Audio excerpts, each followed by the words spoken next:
The greatest trick the devil ever pulled was convincing the world he didn't exist. So goes the refrain popularised by Kevin Spacey's portrayal of Verbal Kint in The Usual Suspects. This glib snatch of dialogue runs the risk of overuse in the 2020s, as conservative and libertarian commentators trot it out on a regular basis to combat the accusations of conspiracy theorist constantly levelled at them by mainstream culture. But cliched though it may have become, nothing better encapsulates the core issue faced by those of us who oppose wokeness. The idea expressed in the sentence, "The greatest trick the devil ever pulled was convincing the world he didn't exist," is integral to the conspiracy theory label, in that it attempts to convince people that evil does not really exist, and that if evil does exist, then it is only in a nebulous, atomised form that finds voice in the crazy loner, the school shooter, the serial killer, and that organised evil of the type that might, say, fabricate a pandemic in order to erode civil rights and make billions of dollars for the pharmaceutical industry, is just too far-fetched to be given serious credence. There's a catch-22-like circular logic to the whole conspiracy theory thing, in that the term conspiracy theory itself was coined and popularised by the CIA to deflect public inquiry away from the corrupt Warren Commission charged with investigating the assassination of John F. Kennedy. Thus, to this day, establishment mouthpieces are fond of saying things like, "There's a conspiracy theory that the CIA invented the term conspiracy theory."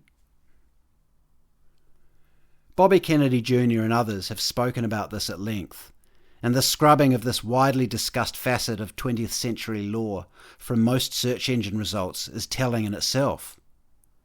I've just spent 10 minutes on 2 different browsers, trying unsuccessfully to find the 1967 memo from the CIA to various media outlets titled "Concerning Criticism of the Warren Report," aimed at dissuading citizens from getting interested in alternative theories about JFK's murder. But there is a transcription of it linked in the description. And questionable though the correlation may be, the sudden surge in the usage of the term conspiracy theory from the mid-60s onwards can clearly be seen in this graph. Of course conspiracies exist, and of course they exist at the highest levels of government and business. Not only is this obvious to anyone even remotely capable of observing and analysing human behaviour, but there are mountains of hard evidence stretching back the length of historical record, proving that not only do people engage in conspiratorial behaviour for nefarious ends, but the higher up the chain you go, the more Machiavellian the scheming becomes. As the years tick by, and the principal actors drop off their perches, the documents are inevitably declassified. Such has been one of the true wonders of our nominal democracy in the West, that freedom of information is even a thing. This too will likely soon vanish into oblivion, as so many of our taken-for-granted rights already have. The conspiracies are real, and the documents prove it. From Watergate to the Gulf of Tonkin, to Operation Northwoods, all the way back to the Reichstag fire, and on down into history. Power structures have always conspired to mislead people in order to justify exercising and increasing their own power. Eventually, when regimes fall, or when none are left alive in the ascendant regime with any vested interest in maintaining the deception, the truth trickles out. But this usually takes a couple of generations, and if the lie was big enough, of sufficient magnitude to upend the system completely, like, say, the murder of a popular reformist president by his own intelligence agencies, then it can take longer. Consequently, when we're in the eye of the hurricane, it can be difficult to appreciate the true nature of things. These events, while within living memory for some, seem distant. The delay in declassification acts as a buffer in this way. It insulates regular people from unsavoury truths about their ruling elites, and as such, people tend to view conspiracies as a thing of the past, something that used to go on before these progressive, enlightened times. They invoke the ridiculous maxim of Hanlon's razor: never attribute to malice that which is adequately explained by stupidity. A favourite fallback position of the credulous, with no basis in intellectual thought, much less real-world experience, and which was in fact originally submitted by Robert J. Hanlon to the work of light comedy Murphy's Law, Book 2, in 1980. Because while on the one hand we are expected to revere our leaders as canny, capable people who have risen on merit, we are simultaneously expected to believe they are nothing but bumbling fools, constantly making terrible calls, which any layman in the street could have warned them would result in precisely the disaster that inevitably unfolds. In much the same way, contemporary cultural forces are dismissed as grassroots movements or emergent phenomena, and never seriously considered to be top-down impositions. This again defies the manifest evidence before us. Notably, that hundreds of billions of dollars are spent annually on shaping public opinion, not only in the form of advertising and public relations, but now by way of social media and search engine algorithms also. It is a fact that public opinion is heavily influenced, if not entirely programmed, according to the strategic goals of multinational corporations, governments, and NGOs. Why then are movements like Black Lives Matter, Pride, and third wave feminism fiercely defended, even by people with no vested interest in the causes, as grassroots? Why do folk get so bent out of shape when one suggests that there could be a hidden agenda?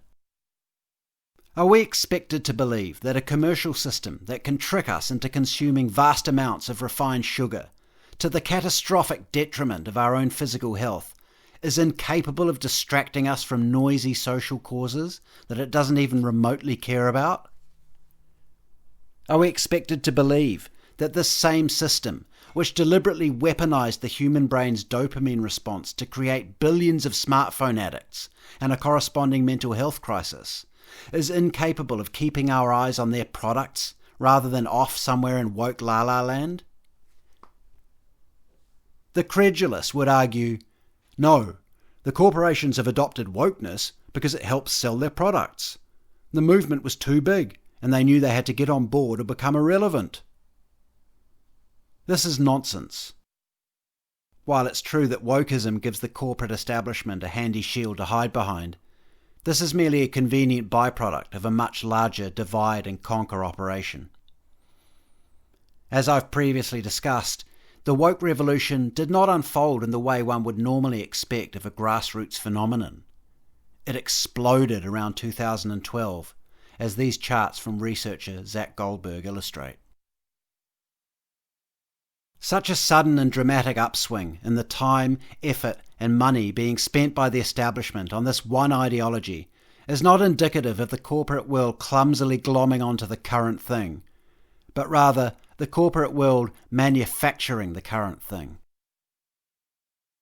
This should not even be up for debate, as one only need to look as far as the ESG criteria, environment, social and corporate governance, imposed by BlackRock and the other asset management behemoths, to understand that wokeness and all it entails is not the genuine voice of the people, but the edict of the corporate superstructure. The timing of the woke revolution is conspicuously concurrent with the Occupy Wall Street movement and the Federal Reserve bailout of the big banks following the global financial crisis in 2008. The thesis has been advanced by many who were on the ground at Occupy, including Tim Pool, that the identity politics of wokeness effectively splintered the movement, much as the FBI successfully neutered the Black Panthers in the 1960s by sowing the division that ultimately led to the formation of the Bloods and the Crips. This is what most people in the West get wrong about wokeness. They may not like it, but they shrug it off as a bottom-up phenomenon, granting it legitimacy in the best tradition of tolerant liberal thought. For any expression of collective human will must at least be given room to breathe, right?